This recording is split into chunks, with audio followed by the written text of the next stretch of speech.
Football coach Kashi Subbarao అంతిమయాత్రలో సినీ దర్శకుడు మలినేని గోపీచంద్ కుటుంబ సభ్యులు పాల్గొన్నారు.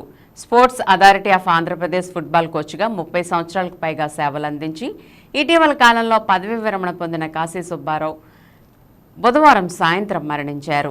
అంతిమయాత్ర ముందు కాశీ సుబ్బారావు మాస్టర్, ఆయన అల్లుడు సినీ దర్శకుడు మలినేని గోపీచంద్, కుమార్తెలు, మనవళ్లు, ఆయన సమీప బంధువులు పార్థివ దేహానికి పూలమాలలు వేసి నివాళులర్పించారు. ఆ తర్వాత ఏలూరు అశోక్ నగర్ స్వగృహం నుండి ఊరేగింపు ప్రారంభమై ఏలూరులోని టౌన్ హాల్, పాత బస్టాండ్ మీదుగా అల్లూరి సీతారామరాజు స్టేడియంకు బయలుదేరింది. ఫుట్బాల్ ఆటగాళ్లు పార్థివ దేహానికి పూలమాలలు వేసి నివాళులర్పించారు. అనంతరం అశోక్ నగర్ హిందూ శ్మశాన వాటికలో అంత్యక్రియలు జరిపారు. అంత్యక్రియలకు భారీ ఎత్తున ఏర్పాట్లు జరిగాయి. సోదరుడు ఆయన చితికి నిప్పంటించారు.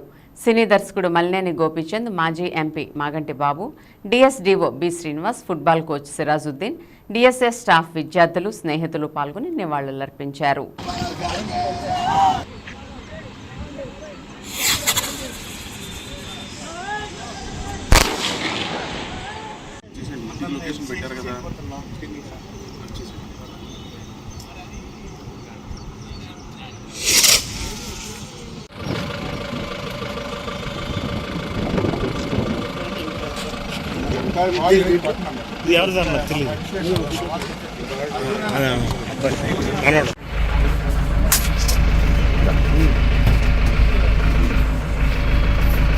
ఎన్ని పూల దిగినప్పుడు ఇక్కడేగా ఇదొకటి బండి ఇంకో చోటకి వెళ్ళాలండి.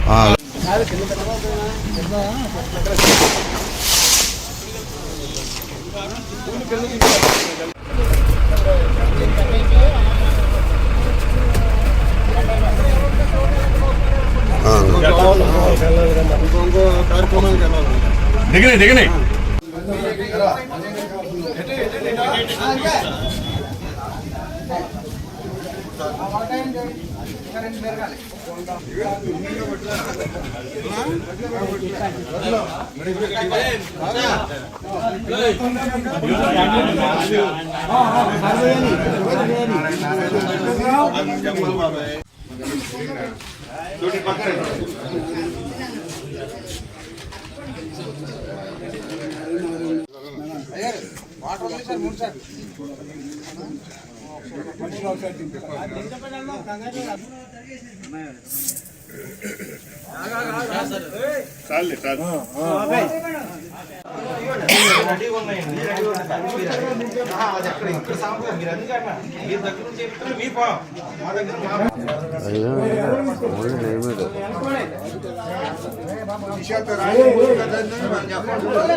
బయటకు వచ్చిన